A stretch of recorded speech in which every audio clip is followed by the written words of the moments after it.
Buenas tardes a todos y buenas tardes por la invitación a esta la Semana Internacional del Espacio. Es un placer estar con ustedes. Está por ahí el doctor Guichard y el doctor Camacho. Buenas tardes. O ya se fueron. No, doctor, buenas tardes, muchas gracias por estar aquí, un honor. Ah, muy igualmente. Bueno, pues miren que es una gran oportunidad para, pues, celebrando los 30 años del telescopio espacial. Y lo que les quiero hablar es de cómo el telescopio espacial se repuso ante un problema que enfrentó desde el día cero que fue puesto en el espacio y de los problemas que tuvo que sortear mucho antes de ser lanzado, ¿no? Entonces, esto es lo que les quiero hablar, es un ejemplo de la colaboración entre los científicos y los políticos, y esta fue llevada a muy buen término, ¿no? Entonces, esto es de lo que les quiero hablar hoy, y es una experiencia muy bonita, donde hay grandes protagonistas, donde se puso a prueba, sí, a ver, hay que quitar esto ya, donde se puso a prueba el ingenio y la capacidad de hacer ciencia. Este es un ejemplo, y a mí me gusta mucho mencionarlo. El otro ejemplo también que tenemos es más cercano, es el gran telescopio milimétrico, pero quiero darles este ejemplo, pues tiene más tiempo y es para con respecto a lo del espacio.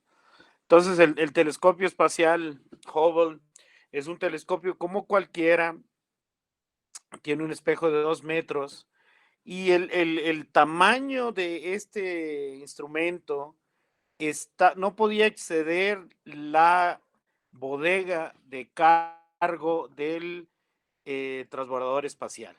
Entonces es muy importante que las dimensiones no se excedieran. Ustedes saben, ¿no? Que todo para el espacio, cualquier centímetro cuadrado cuenta, se tiene que limitar el peso, se tienen que hacer restricciones muy importantes en cuanto al funcionamiento y en cuanto al diseño, ¿no? Entonces el telescopio espacial se había pensado desde hace mucho porque la Tierra, bueno, pues nosotros vivimos aquí, no nos damos cuenta, ¿no? Tiene pues el medio, el fluido donde nosotros nos desarrollamos, pues es la atmósfera. Y la atmósfera, aunque para todos los fines prácticos es transparente, no es totalmente transparente para todas las radiaciones, todas las otras longitudes de ondas. Somos afortunados que el ultravioleta no atraviesa la atmósfera, tampoco los rayos X, eh, y el infrarrojo lejano tampoco. Entonces se tienen que lanzar telescopios al espacio desde que hubo la posibilidad, desde el Sputnik, ya se estaban pensando en hacer telescopios en el espacio.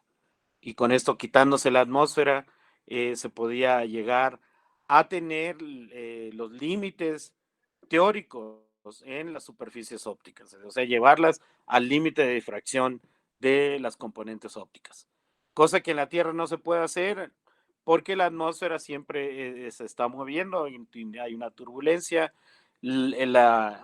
se dice que las estrellas titilan, ese proceso de que están titilando es que se están moviendo en su posición aparente al pasar a través de la atmósfera. Entonces lo que tienen aquí es un tubo y un espejo de 2 metros, un espejo secundario en la parte, aquí en el diagrama de la, de la izquierda, pueden ver los paneles, la parte posterior donde van los instrumentos. Aquí se señala el espejo secundario y en la parte de la derecha pueden ver en perfil cómo están distribuidas las partes. La idea revolucionaria de este telescopio era de que todos los instrumentos se podían sustituir y que no iba a ser un telescopio el que se le iba a dar servicio.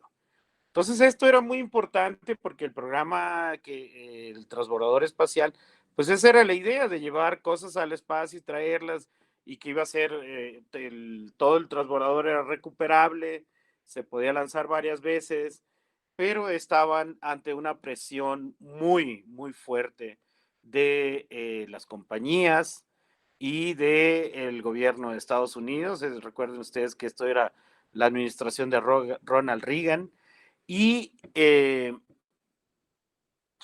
trabajaba con grandes compañías, aquí les menciono a Lockheed Martin y a Perkin-Elmer, compañías que tenían contratos con los militares también, ¿no? No solamente tenían contratos con NASA, pero eran grandes consorcios que se beneficiaban de los contratos con el gobierno. Entonces, esta es la forma en que Estados Unidos ha crecido su industria a partir de proyectos del gobierno, mayormente donde hay más dinero es en los proyectos militares, y en una organización civil que era la NASA, que fue creada para llevar a los astronautas a la Luna.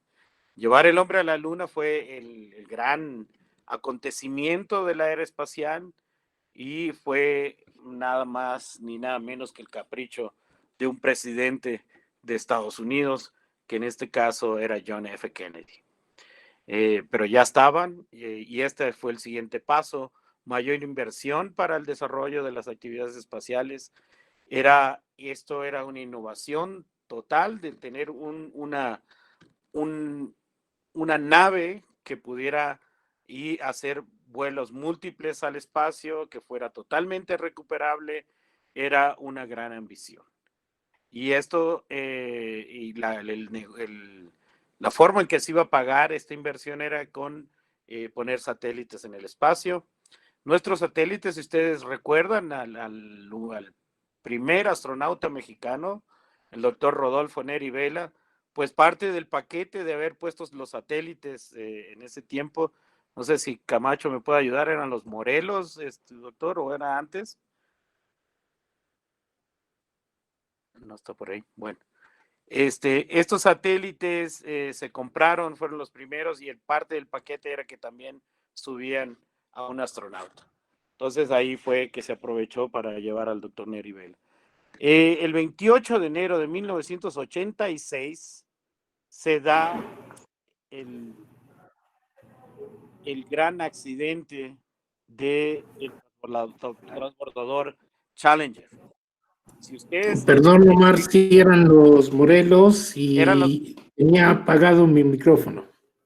Muchas gracias. Sí, pues eran los Morelos y el boleto, además de instalarlos, ¿no? Era que la promoción también incluía a un astronauta, ¿no? Ciertamente. Y tú recuerdas, no sé si estabas en México en ese momento, que se hizo una gran competencia para llevar a un astronauta mexicano, fue una competencia abierta. Yo conozco a algunos de los finalistas, fíjate, hay un óptico y un astrónomo que estuvieron ya en la final, pero pues al final fue el doctor Rodolfo Neri Vela. Sí, de hecho, Omar, el que quedó en segundo lugar fue Javier Mendieta, el que fue director de la Agencia Espacial Mexicana. Exactamente, Sí. y conozco a un óptico también que me dijo que estuvieron ahí, y el otro es Tony Barreto, ¿no? Según Tony tengo García entendido. Barreto quedó como en quinto lugar o sexto, y en tercero quedó Ricardo Peralta Fabi. Sí, Así es. sí. Ándale, pues estábamos mandando a lo mejor de México al espacio, ¿eh?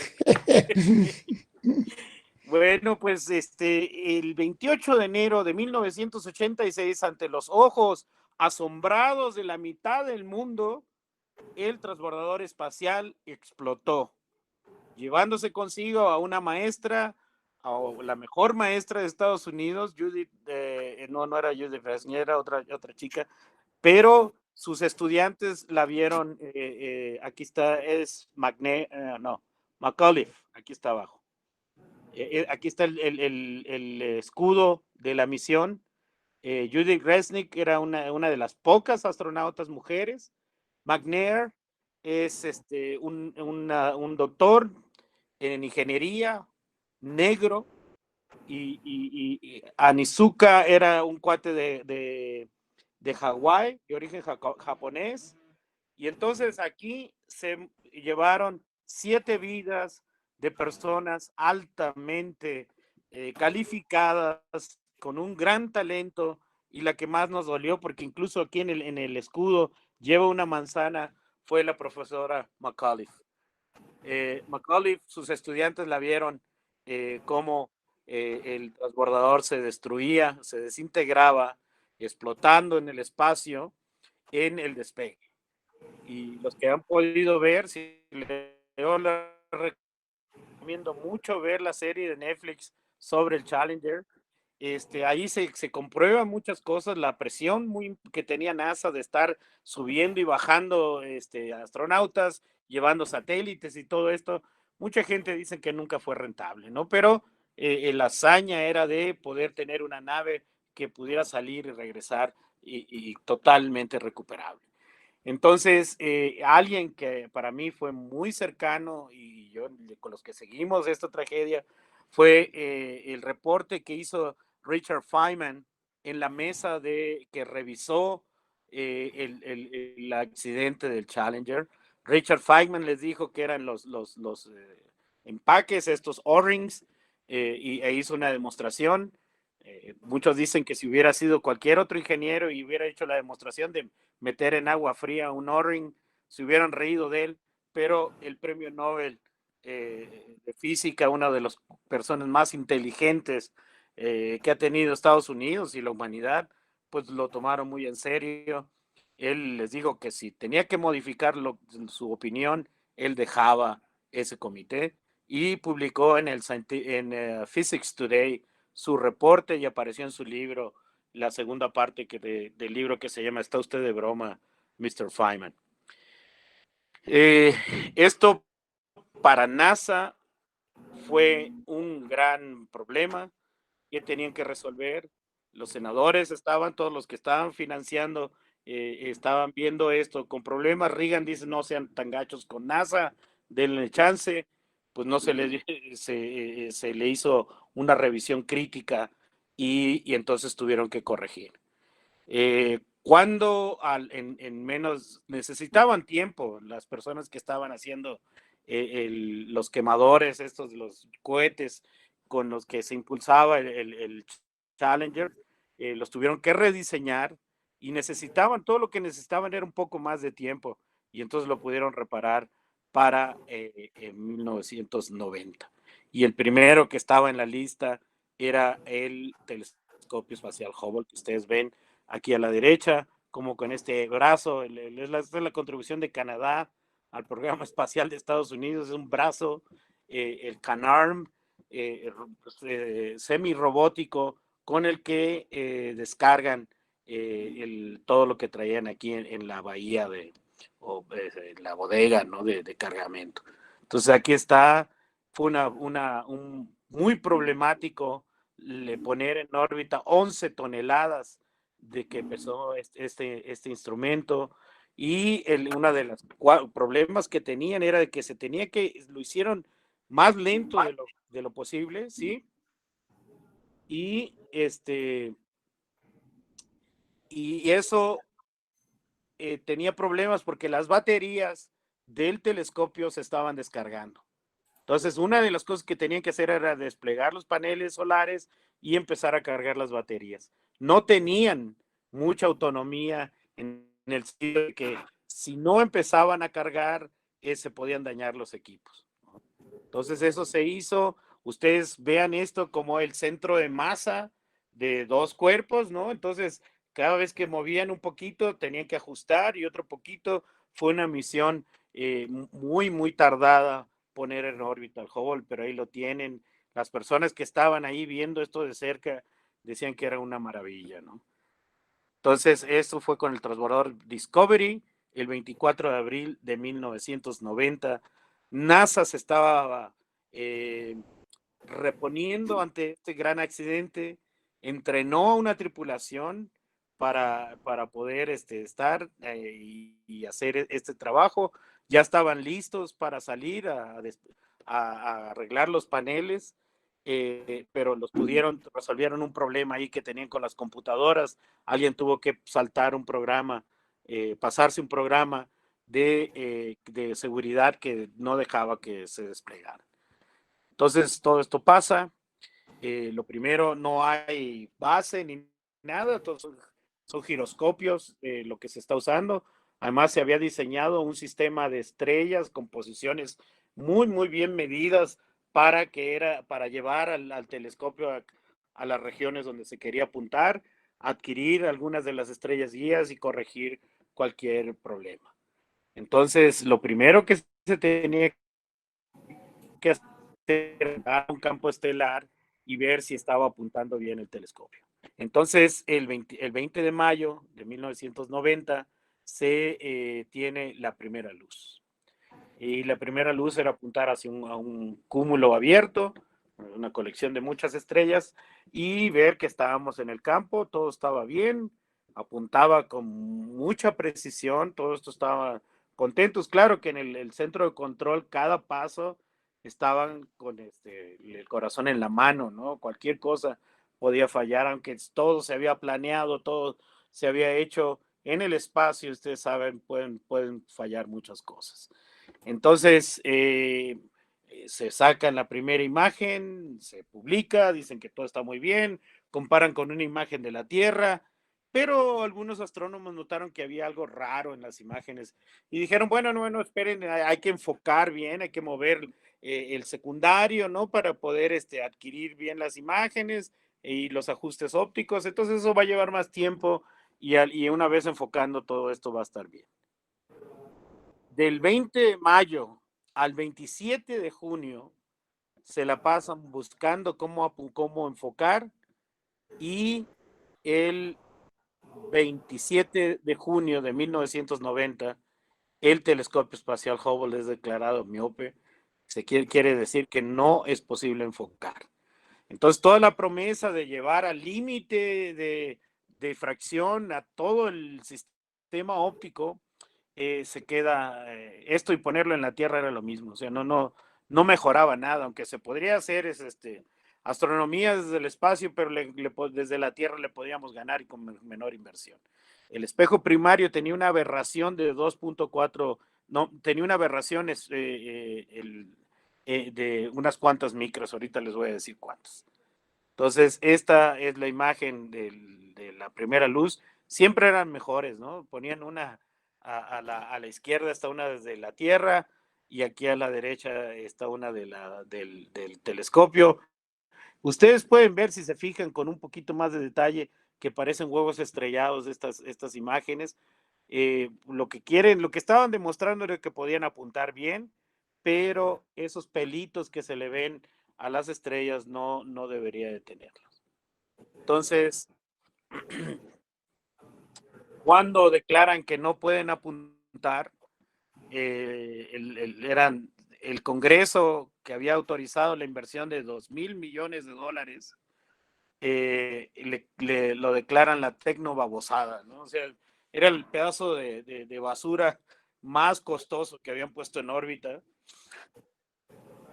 Y aquí está ya una imagen y ven ustedes toda esta estructura. Esto no debería tener estructura, deberían ser anillitos concéntricos alrededor de la estrella, pero esta estructura que ustedes ven estaba delatando la aberración esférica que tenía el telescopio.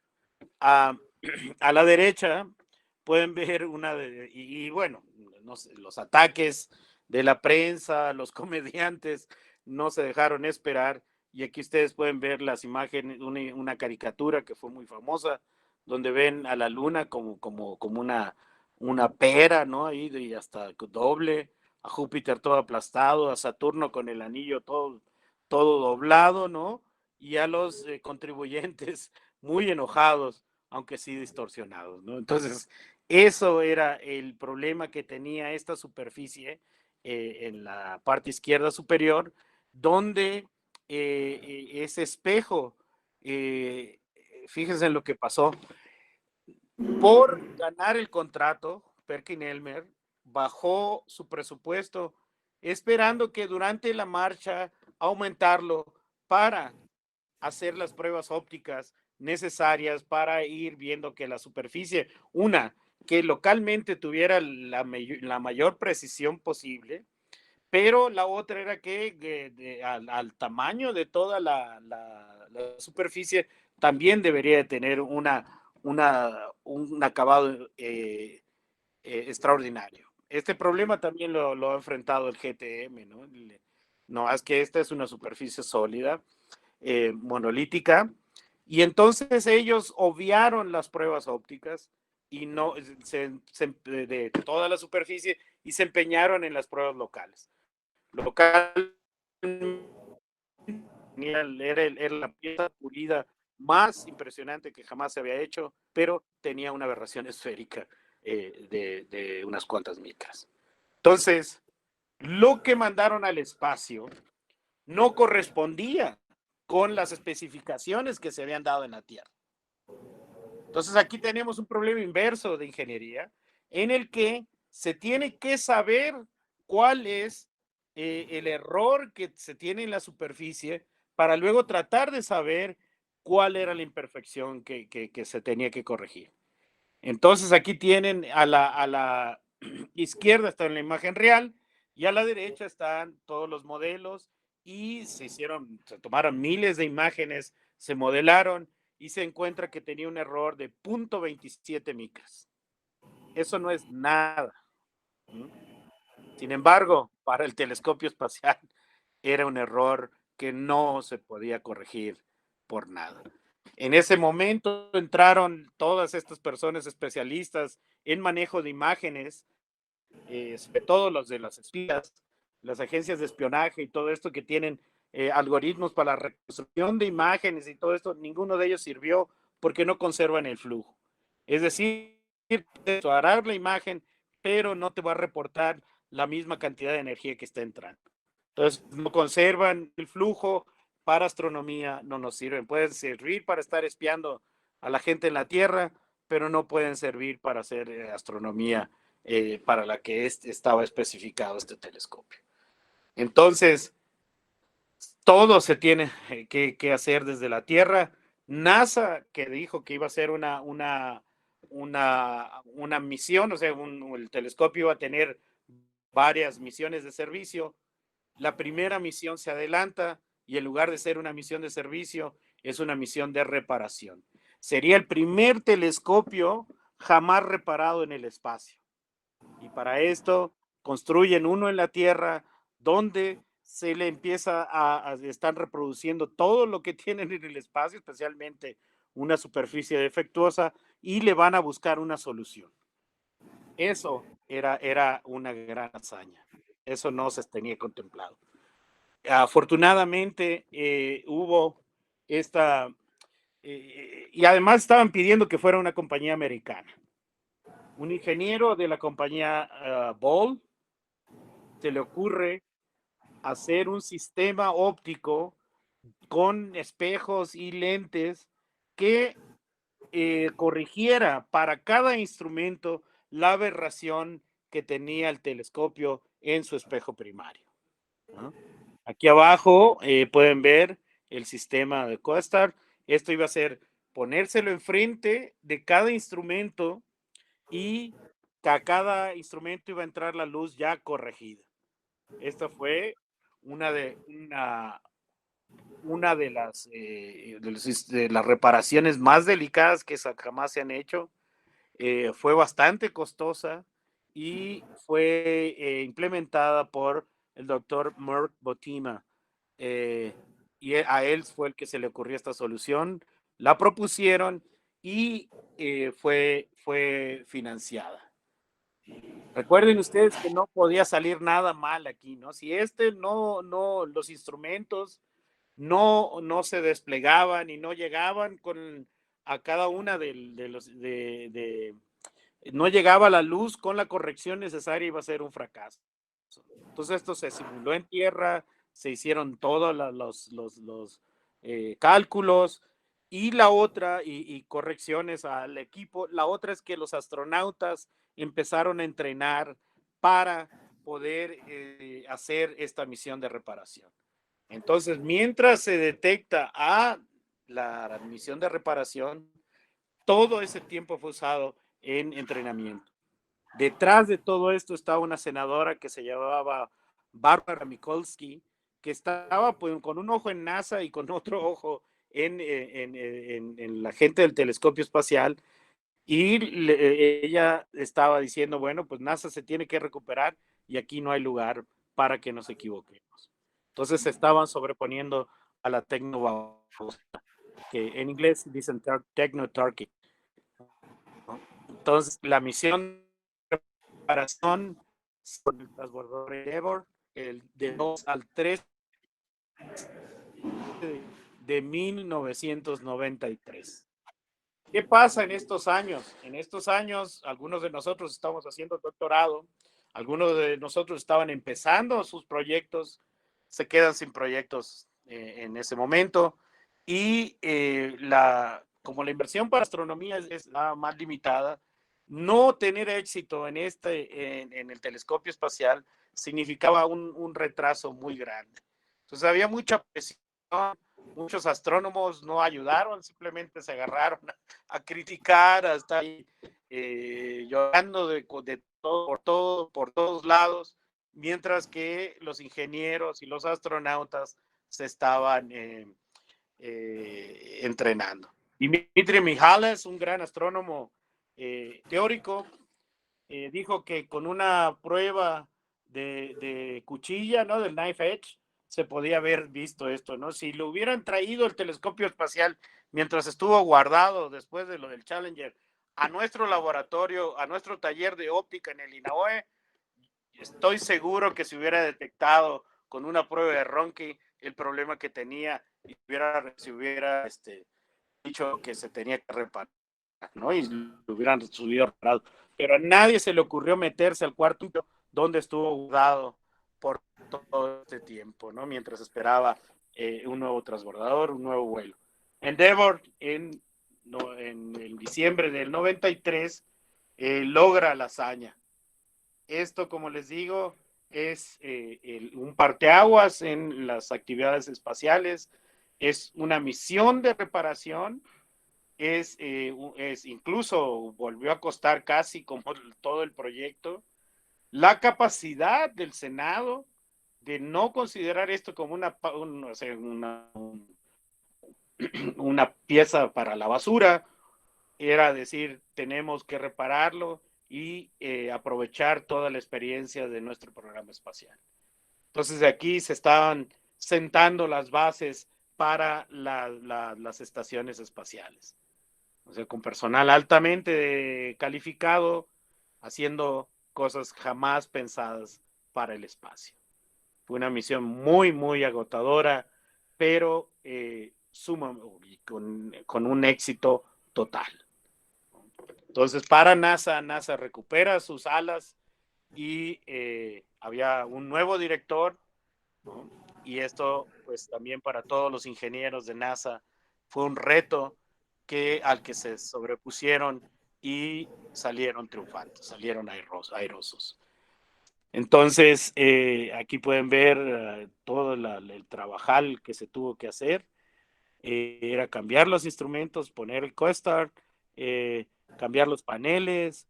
Fue una misión como si hubieran lanzado de nuevo al telescopio espacial. No se podía bajar porque las vibraciones pudieran haberle hecho daño. Era una estructura muy pesada también. Entonces, por eso se optó por la única posibilidad, que era repararlo en el espacio.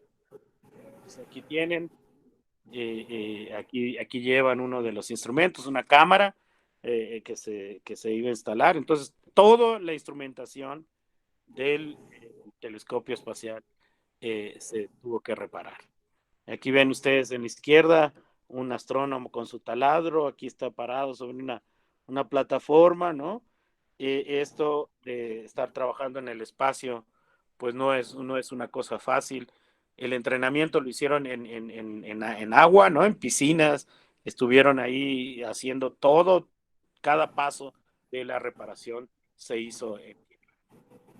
Y entonces aquí quiero presentarles a la senadora Barbara Mikulski. Ella es tiene un grado en servicio social. Ella no es científica, pero sin embargo estuvo en la política y en mucho parte del servicio. Una de sus primeras apariciones ya en la política fue parar una carretera que iba a pasar sobre un barrio pobre en Baltimore, y ella, jovencita, se mete, es muy activa, una persona muy inteligente, que fue elegida al Senado por los por, uh, por los demócratas. Llega sola y se convierte en una de las primeras senadoras por el estado de Maryland. Y entonces ella tiene una gran carrera, se mantiene ahí por cerca de 40 años, y el telescopio espacial le interesó porque el telescopio espacial lo trajo a Baltimore. Traer el instituto del telescopio espacial a Baltimore significaba traer inversión a su estado, también el centro de control del telescopio también lo trajo a Baltimore, y entonces creaba empleos para astrónomos y para ingenieros altamente calificados. Cuando la senadora se le acercaba a los astrónomos y les preguntaba, ¿para qué te sirve esto? ¿Por qué estás tan emocionado? Pues los astrónomos siempre salimos con respuestas etéreas, ¿no? Que en el pasado se construíamos catedrales, ahora construimos telescopios, ¿no? Cosas así, y que vamos a ver el origen del universo. Pero a un político eso no le interesa, porque a la gente común no le interesa. O sea, estamos ahorita reinventando la rueda porque no hemos sabido vender lo que hacemos. Entonces, quienes nos tienen que ayudar a vender lo que hacemos son los políticos. Ellos saben para qué sirven las cosas, ¿no? Y ellos saben las necesidades, o deben de saberlas cuando menos, de la población. Entonces, cuando le salíamos ahí que las catedrales y todo esto, Barbara Mikulski le dio la vuelta y dice, esta herramienta que se va a poner en el espacio, lo que va a hacer es reforzar la educación de Estados Unidos, porque se necesita para sacarle a toda esta inversión, ser personas educadas con alto grado de conocimiento. Entonces ella lo vende como un instrumento para mejorar la educación y impulsar la educación en Estados Unidos. Entonces, mientras nosotros andamos acá, que vamos a ver la última mosca en el universo, Barbara Mikulski dice, yo necesito recursos humanos altamente calificados para poder usar este tipo de herramientas. Y así lo vende, y así lo defiende al Congreso, no solo una vez, sino 2 veces. La misión de reparación, ella misma estuvo viendo cómo se asignaban los recursos, cómo iba progresando la misión, de tal manera que en enero de 1994 ella se presenta, aquí está una foto a la izquierda, donde muestra una imagen antes y una imagen después. Y ella lo explica así muy fabulosamente, dice, hemos puesto el lente de contacto más costoso que ustedes se pueden imaginar en la historia de Estados Unidos. Entonces, todo este sistema corrector, el COSTAR, ella lo dice para que el pueblo lo entienda, dice, es una lente de contacto que le hemos puesto al telescopio espacial. Gracias a ello, ella orgullosa, ¿no? Garantizó la misión, vio que se lograra el objetivo, y en agradecimiento, el telescopio espacial, el Instituto del Telescopio Espacial, crea el archivo Mikulski, donde todo lo que se ha observado con el telescopio espacial está guardado y a disposición de los ciudadanos de Estados Unidos, y no solo de los ciudadanos de Estados Unidos, sino de todo el mundo. Recientemente yo le mandé, con respecto a esto, la senadora Mikulski se retira, y ustedes pueden adivinar cuándo se retira. Se retira exactamente cuando llega Trump al gobierno. Después de estar en el comité de Appropriations Committee, ¿no? Que es el que da la lana, y dirigirlo por muchos años, cuando ve que ganan los republicanos y viene un monstruo como Trump, ella se retira y después de haber impulsado a la participación en el Congreso de Estados Unidos de muchas mujeres y haber participado en la recuperación de este gran proyecto que ha sido uno de los más exitosos en la historia de la ciencia en cuanto al retorno de la inversión y la producción científica que ha generado. Yo le mandé un mensaje a la senadora, un correo, ahora ella es profesora de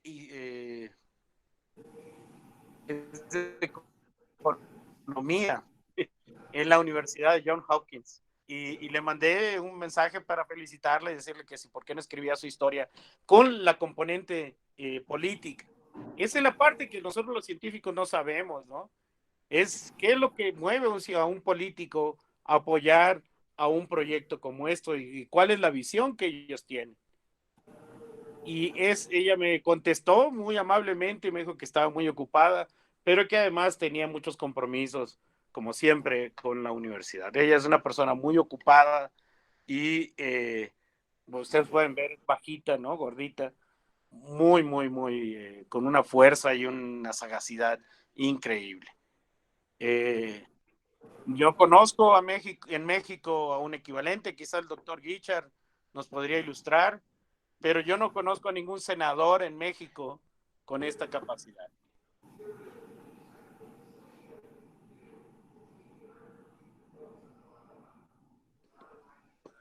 Bueno, entonces cumplimos el telescopio espacial cumple 30 años, pero lo que les quiero decir aquí es que muchos mexicanos, nuestros estudiantes han hecho postdoctorados en el Instituto del Telescopio Espacial, yo conozco varios, incluso hay una chica que se llama María Peña, que conozco muy de cerca, que está trabajando en este momento, es empleada del Instituto del Telescopio Espacial, se graduó en la UNAM. Y la otra es de que el archivo está abierto, todos hemos publicado, algunos de nosotros hemos publicado artículos con datos del telescopio espacial y México jamás ha puesto un peso para apoyar la operación del telescopio espacial. Sin embargo, lo que aquí el telescopio espacial y los astrónomos, la comunidad astronómica de Estados Unidos es muy inteligente, en el sentido de que al permitir que astrónomos de otros países puedan usar estos datos, es sacarle mayor provecho a esta inversión. Y la otra es de que a ninguno de nosotros los mexicanos nos tiene que pagar o entrenar para poder hacer uso de esos datos. Entonces le salimos baratos los usuarios externos que estamos usando toda la información que ha podido recabar en todo este tiempo. Cuando ustedes tenían, los americanos, los astrónomos americanos, tenían un proyecto con el telescopio espacial, el mismo telescopio espacial le daba dinero para contratar a postdocs para ayudar en la reducción de los datos. A eso no tenemos acceso los mexicanos, pero tampoco nos tiene que pagar y los datos ahí están. Y ha sido muy afortunado tener esta infraestructura accesible desde siempre, desde antes de que tuviéramos el internet con banda ancha y todo esto. Si ustedes solicitaban datos al HST, al telescopio espacial, se los mandaban por cinta, disquete o lo que fuera, y además los asistían para hacer la interpretación de los datos. Los datos ya los daban reducidos. Y eso ha sido muy importante para acelerar la publicación de los resultados. Entonces, uno de los proyectos que tuvo el Hubble en su inicio como proyectos claves fue determinar la constante de Hubble. Para determinar la constante de Hubble que marca la tasa de expansión del universo, aquí lo ven, nosotros necesitamos saber primero el corrimiento al rojo, con qué velocidad se están alejando de nosotros, y la otra es saber la distancia que tiene el objeto, y así se descubrió Hubble que los objetos más distantes se movían más rápido. Esa es la constante, la expansión de Hubble y el telescopio espacial, al tener una resolución tan exquisita, podía ver las estrellas dentro de las galaxias, las estrellas variables, y determinar el periodo de la variación. Estas son estrellas inestables que cambian su radio al tener procesos de reacciones nucleares en el centro, están quemando helio en la parte ya exterior al núcleo. Entonces hay un proceso como que de tapadera primero, que se vuelve opaca la parte exterior de la estrella, se calienta, al calentarse tiene que expandirse y entonces se enfría y se vuelve a contraer. Esas contracciones son periódicas, se llaman estrellas pulsantes, y entonces con el periodo de pulsación, que aquí vemos en la figura de la derecha, en días, y acá en la izquierda, en el eje de las Y, tenemos la luminosidad. O sea, sabemos qué tan luminosa es una estrella. Eso quiere decir que sabemos cuánta energía está emitiendo. Si ustedes saben exactamente la cantidad de energía que están emitiendo, al medir la luz que nos está llegando, se compara y por una relación de 1 en R cuadrado se puede saber la distancia. Entonces aquí tienen la relación periodo-luminosidad, se tenían que observar por varios días, ¿no? Hasta 70 días las estrellas más brillantes, y esto es porque mientras más grande es la estrella, es más brillante porque tiene un área mayor expuesta que está emitiendo radiación. Y la otra es de que si ustedes quieren transmitir una onda a la velocidad del sonido dentro de la estrella, pues mientras más grande, tarda más tiempo en transmitirse. Entonces el periodo de pulsación es más grande mientras la estrella es más grande. Lo mismo, la analogía aquí es de que el corazón de un niño late mucho más rápido que el corazón de un adulto, es exactamente porque tienen que imponer sobre esa superficie una pulsación. Entonces, con esto se llega al resultado final. La doctora Wendy Friedman tuvo a su cargo este proyecto clave y determinó que la constante de Hubble es de 71 kilómetros por segundo por megaparsec. Le dan la vuelta a esa constante, el inverso nos da la edad del universo. En este momento hay problemas con la constante, porque cuando la han medido con las ondas espaciales Planck y WMAP, sale otra constante que no concuerda con la que medimos aquí en la vecindad de nuestra galaxia. Entonces estamos ante un problema, una crisis ahorita en cosmología, pero pues eso significa progreso, ¿no? Y hay un personaje aquí detrás que se llama Alan Sandage, que él decía que no era 71, que era 50, la defendió a muerte, es decir, que hasta que se murió era de 50.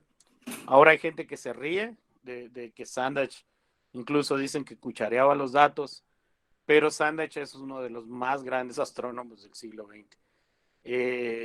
Murió amargado, con un índice H arriba de 150 y más de 25,000 citas a su obra científica, y pues la gente lo miraba mal y hasta hacían burla de él. Yo lo conocí de cerca, para mí es uno de los astrónomos más grandes del siglo XX.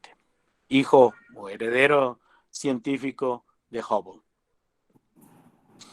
El otro proyecto que se le ocurrió al director del telescopio espacial, mientras iban a cambiar de instrumentos. Por 10 días el telescopio espacial observó una región del cielo y logró la imagen más profunda en el óptico que jamás se haya logrado. Y la puso al público, es decir, generaron la imagen y la soltaron. Y de ahí se publicaron arriba de 500 artículos con una sola observación, desde el número, en una observación simple, ¿cuántas estrellas ven en esta imagen? Eso ya es un resultado científico. Y las galaxias, ¿cómo son? ¿De qué color son? ¿Cuál es la distribución de sus colores? es también otro resultado científico. ¿Cómo están distribuidas? La mayoría de los objetos que ven aquí, salvo una estrella o dos, ahí están, hay una estrellita aquí. Hay dos estrellitas aquí donde estoy poniendo el cursor, no sé si ustedes los alcanzan a ver. Estos objetos con patitas, esas son las estrellas. Esas patitas son el patrón de difracción de las patas del espejo secundario. Y todo lo demás, cada una de las puntitos que ven aquí, que antes les decíamos caca de moscas, pero ahora ya las moscas no son tan familiares como eran en el pasado, son galaxias, ¿no? La otra cosa que pueden observar es que el cielo es oscuro, ¿no? Eso también es un resultado cosmológico. Se hicieron otras observaciones, pero esto marcó una revolución en la astronomía. O sea, generar una imagen, datos y ponerlos a disposición del público. En este momento no creo que Mr. Trump viera con muy buenos ojos que estar sufragando la ciencia de otros países, ¿no? O sea, porque ya les hemos visto la cara mucho a los Estados Unidos. Entonces, esto es la nueva forma, esta es la ciencia del siglo XXI, ¿no? Ya llevamos 20 años dentro del siglo XXI, pero la ciencia del siglo XXI empezó en 1993. Y aquí, en estos 30 años del telescopio espacial han pasado muchas cosas, hay nuevos telescopios, el modelo de cómo hacer ciencia del telescopio espacial es envidiable, fue optimizar todos los recursos y hacer el telescopio más productivo de todo el mundo. Los astrónomos mexicanos hemos sido usuarios. Conozco a una niña que hizo la licenciatura, la tesis de licenciatura en el INAOE. Rivera Sandoval está ahorita en Estados Unidos. Ella es la única mujer que ha tenido 3 propuestas aceptadas latinoamericana.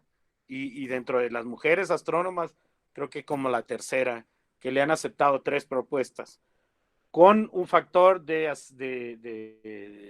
aceptación será del 30%. Es decir, de 10 propuestas, 3 son las que entran, ¿no? Entonces es notable que los astrónomos mexicanos hemos estado haciendo ciencia, esta gran herramienta. Mis estudiantes han escrito tesis doctorales usando datos del telescopio espacial. Yo he publicado desde que era estudiante artículos usando datos del telescopio espacial. Ya viene la próxima generación, que es el James Webb Space Telescope. Este es uno, el Hubble es de 2 metros, este es de 10 metros. No tiene, si el JWST falla, ahí se va a quedar como un pedazo de basura. Si no se le abren bien los paneles, va a estar en una órbita más grande. No hay misión de reparación, pero es lo que nos va a llevar a la siguiente etapa en la astronomía hecha desde el espacio. Se están haciendo planes que cuando ya termine la vida útil del telescopio espacial se va a tener que bajar. Son 11 toneladas, no es trivial dejarlo ahí dando vueltas. Muchas gracias.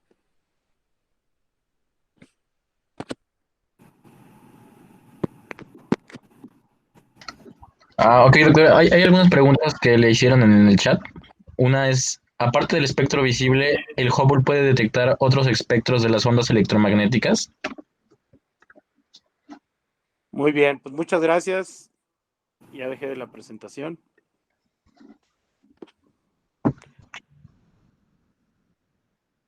Si alguno de ustedes tiene una pregunta, con gusto se los puedo contestar. Por favor, abran sus micrófonos.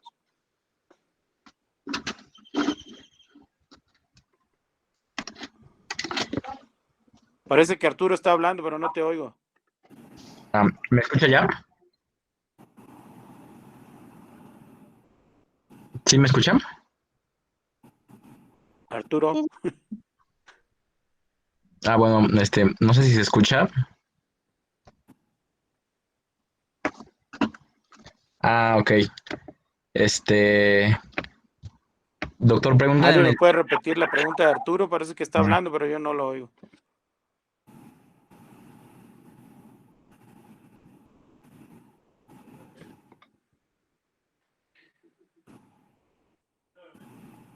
Bueno,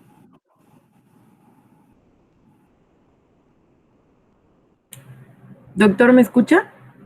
ahora sí, Cristina, buenas tardes. Hola, buenas tardes. Bueno, mi compañero Arturo le preguntaba a una de las que pusieron en el chat, Ajá. y era, aparte del visible, ¿el Hubble puede detectar otros espectros de las ondas electromagnéticas? Ah, sí, que sí, inicialmente fue para el ultravioleta.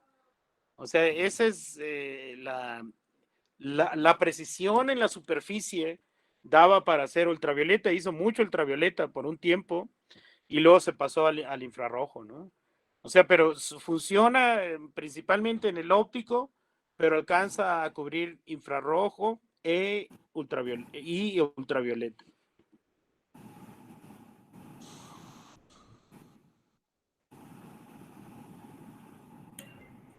Ok, Ángeles Pérez preguntó, ¿en México tenemos algún o alguna Bárbara Mikulski? Eso es lo que yo le estaba preguntando al doctor Guichard. Yo no conozco a ninguno, Guichard, ¿tú? No, no lo tenemos desafortunadamente. Sí, creo que Entonces, tenemos, tenemos que no, creo que tenemos antítesis de la senadora. Sí, sabía que ibas a decir eso. Bueno, empezando por el presidente en este momento, ¿no? desafortunadamente, lo que tú dijiste al principio es complicado convencer a los políticos de la importancia, ¿no? Estratégica de la ciencia y la tecnología. Entre los que están escuchando, ¿hay alguno que le interese la política? ¿Hay alguno que digo, porque la idea aquí sería ayudarlo o ayudarla a, Sí, pues, llevar las cosas de la ciencia, ¿no? claro. Oye, yo tengo una pregunta, aprovechando Dime. que tengo, y sobre todo para ti que te dedicas a las profundidades del universo. Digo, el Hubble, Ajá. sin lugar a dudas, ha sido una maravilla, ya ha provocado un avance bárbaro, ¿no? En la astrofísica moderna. ¿Qué va a hacer el web? O sea, ¿cómo concibes tú los descubrimientos que va a hacer el web? Bueno, el web va a ser infrarrojo, una. Dos, tiene una apertura de 10 metros, ¿no? Sí, Entonces, eso va como 1 al R cuadrada, ¿no? La capacidad de captación de flujo. Entonces, una, pues va a ser mucho más potente y está diseñado para dos cosas, doctor. A, la profundidad del universo. B, exoplanetas. de acuerdo. Entonces, aquí viene la revolución. O sea, una, para todo ahorita se necesita, para los exoplanetas, se necesitan grandes telescopios. Para explorar el confín del universo, también se necesitan grandes telescopios, porque las fuentes son muy débiles. Entonces, esta es la próxima, el próximo paso, ¿no? La próxima revolución. Sí. La próxima revolución, tener imágenes de exoplanetas y de objetos muy débiles en la lejanía del universo, ¿no? Excelente. ¿Y para cuándo? Para el 2021, ¿verdad? O 22, por ahí. Pues se esperaba, si no hubiera habido pandemia, era para mayo de este año, Mm, ¿no? Ya tiene mucho retraso. Otra cosa que hay que mencionar aquí, ¿no? Y tú lo sabes, Guichard, el GTM tuvo sus retrasos sí, y tanto propios y extraños se te venían encima, ¿no? así O es. sea, no solamente la gente del gobierno, sino cualquier persona que pasaba por ahí cerca venía a decirte que se enteraba, ¿no? Y, ¿por qué se están tardando tanto y todo esto? ¿Y por qué se pasaron los presupuestos? ¿No? El Sí, Hubble costó el doble, así bajita la mano, nada más con la reparación. sí, JWST, el James Webb, está costando mucho debido a retrasos y debido a problemas que se tienen. Lo que la gente no entiende es que no están construyendo un telescopio de 60 centímetros, ¿no? claro. Ya sabemos cómo hacer. Aquí se tienen que resolver problemas técnicos que en el momento en que se proponen no existen solución. Claro, es Entonces, algo que nunca se ha hecho, pues. Sí. exactamente. Entonces, ¿cómo puedes tú diseñar y dártela de muy chicho diciendo que ya conoces todo? O sea, si ya conoces todo, entonces no cualquiera lo puede hacer, ¿no? O sea, no representa ningún problema. Nadie se acuerda que para construir el 5 metros de Palomar no había ningún vidrio que pudiera aguantar ese peso. Para hacer Sí. un espejo de 5 metros. En el Inter, en cuanto se apruebe el proyecto, empiezan a conseguir fondos y todo esto. Afortunadamente se inventa el Pyrex. Y el Pyrex fue el vidrio que se usó para hacer el Hubble, porque todos los, digo, el Palomar, el de 5 metros, ¿no? Y el GTM, pues muchos Sí. problemas que se tuvieron que resolver en la marcha, ¿no? Y no se diga aquí el Hubble, o sea, nadie anticipó que iba a salir miope, ¿no? Pero pues Sí. aquí está el intelecto y las grandes oportunidades para mejorar, ¿no?